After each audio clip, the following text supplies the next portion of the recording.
Thank you, Sean. Thank you, everybody, for showing up. My name is Ali Rezaiefar. I'm an evaluation officer at the Canadian Construction Materials Centre, a division of the National Research Council in Canada. And today I'm going to speak about the code compliance evaluation services for screw pile foundations in Canada.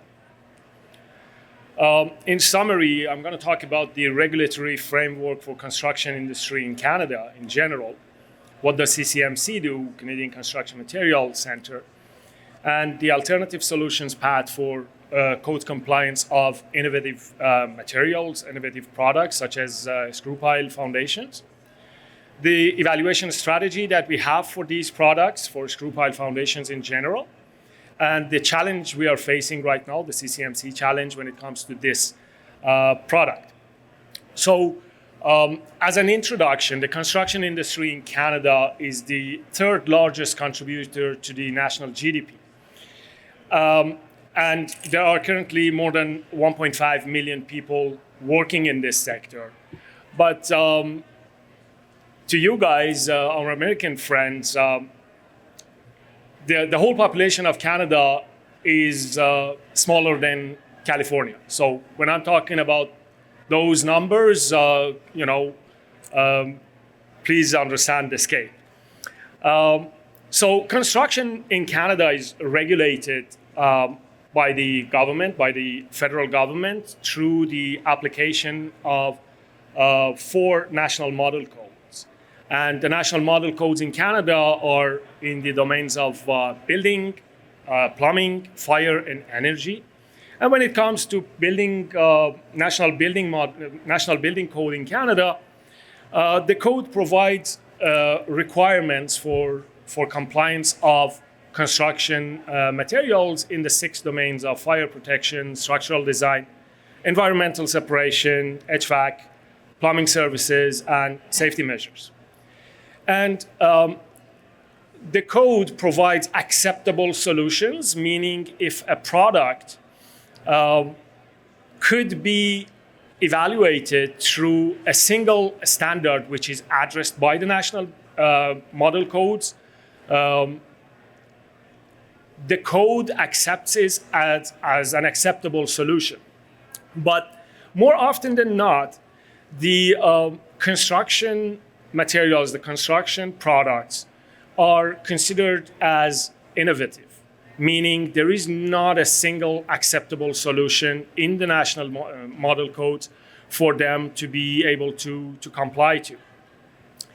And the national model codes, the National Building Code in particular, is developed by the Canadian Board for Harmonized Construction Codes. And this body works with several different technical committees. I'm sure some of you are members of those committees already in Canada. And we have advisory councils in different domains. For example, the Advisory Council for Harmonized Construction Code. And everything that CBHCC does is regulated or overseen by the Canadian Table for Harmonized Construction Codes policy. And that gives the direction for the national model codes to go. So when a manufacturer, for example, if you're a manufacturer of a screw pile, a helical pile, like this guy over there, and you're seeking a market in Canada for your product, you will need to go to CCMC and ask for their opinion about the code compliance of that product with the National Building Code. Why? Because the authorities having jurisdiction at the municipal government level in Canada rely on our opinion when it comes to the helical piles or other types of screw piles in Canada. They rely on our opinion, and they tend to rely on our opinion more than they rely on the professional opinion of an engineer within the seal of engineering. So they tend to rely more on our opinion. And what happens when a manufacturer comes to CCMC seeking our code compliance opinion we do an evaluation. We start with a code analysis. And the code analysis will result in determination if a material or a construction product could be considered as an acceptable solution within the National Building Code. And if not, we would need to come up with the requirements in the form of a technical guide that might include several standards when it comes to testing, when it comes to doing the engineering calculations. So we produce these technical guides, and these technical guides, by the way, are not in the public domain. So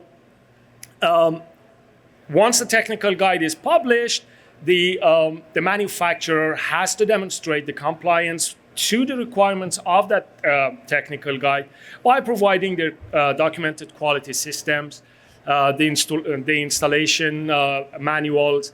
And when it comes to the product itself, the performance of the product, we have two sets of requirements. The basic requirements, like the material properties, corrosion, welding. These requirements are usually met through certification. So if you have mill certificates, for example, for your materials, we accept them. If you have certificates for your welders, for your welding equipment, under the Canadian Welding Bureau, we accept them. And other technical requirements like structural performance, geotechnical resistance, we tend to rely on test reports and engineering calculations for that. And our challenge right now is that we have, ever since 2002, we have several evaluations, several manufacturers with active evaluations with the CCMC. Right now, we have 12 existing evaluations for 12 manufacturers, some of them American, some of them European, some of them Canadian. So these days, larger manufacturers are literally producing millions of products every year, and this is only Canada. So smaller manufacturers, they seek competition, and we want to make sure those smaller manufacturers actually play by the books.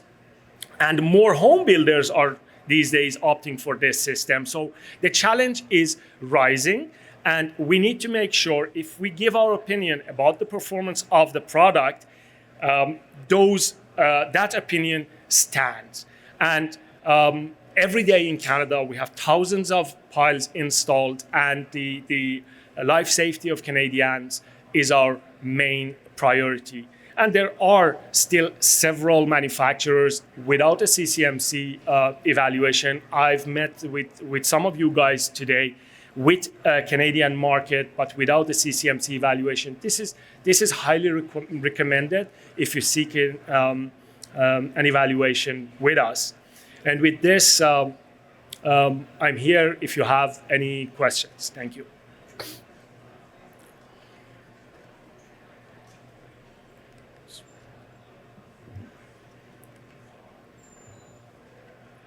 Well, thank you very much. Oh. Yep.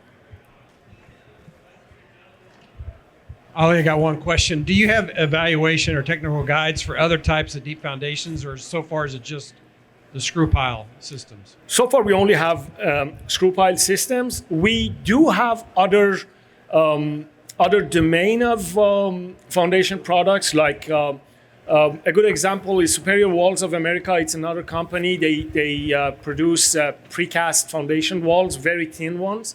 They have an evaluation with us. We have all different types of sonotubes. Those are also considered light, deep foundations. They also have evaluations with us. And recently we added another technical guide for the other type of screw piles as opposed to helical piles. Those are known by the industry as criner piles. Those are with continuous helicoids. So for both of them. Thank you.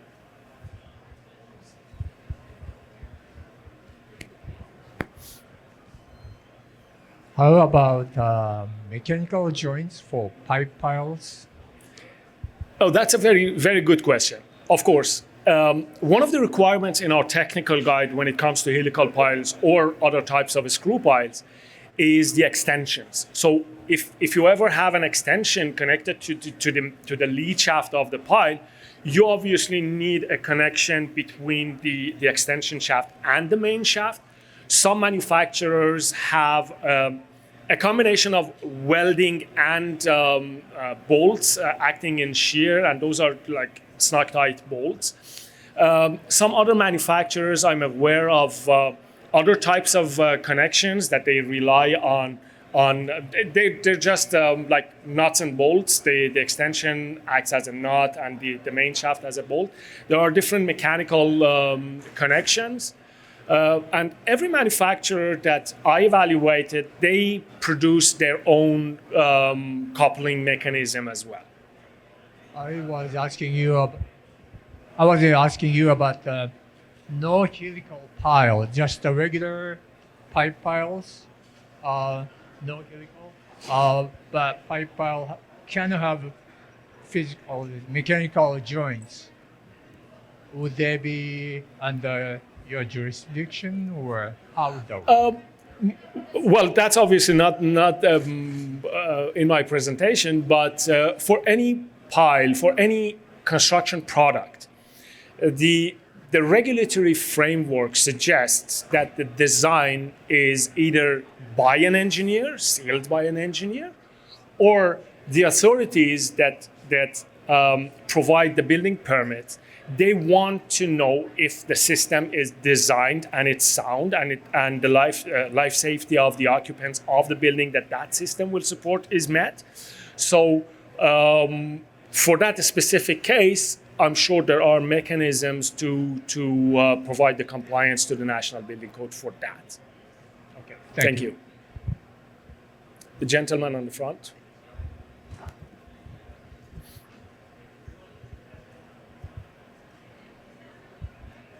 Thank you. Currently, the ICCES in the United States has acceptance criteria for piles and anchors ranging from, a half-inch in square bar, round corner square, up to 4.5-inch round shaft. Do you have a similar spectrum for approvals for piles? Yes, AC358 acceptance criteria for helical piles by ICCES is pretty similar to our technical guide for helical piles. Our requirements are similar to their requirements, not the same. And the range of piles that we currently evaluate under these requirements, there are no limits to the shaft size. So we have two different sets of requirements. When it comes to testing, we require fewer number of samples to be tested. If the shaft size is smaller than 3.5 inch, which is 90 millimeters, we work with metric system in Canada.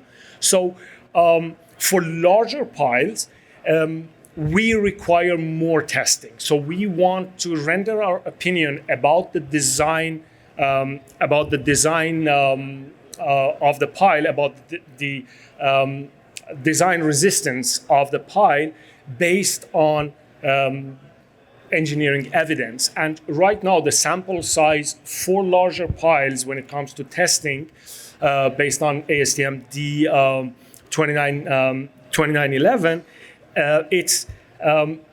we only require a larger sample size. Right now, for smaller piles, we require 3 samples in compression in sand, 3 samples in compression in clay.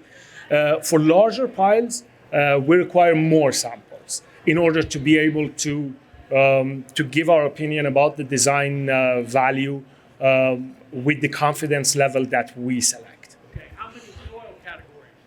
We currently cover only 2 different soil categories, so it's cohesive soil and granular soil. So we require test data in both soil types, and we publish that data accordingly. So we publish the correlation between the applied torque and the resistance for sand and clay separately, or if the manufacturer wants one single KT value for sand and clay, we can do that as well. Thank you. I think we have time for one more quick question if anybody has one.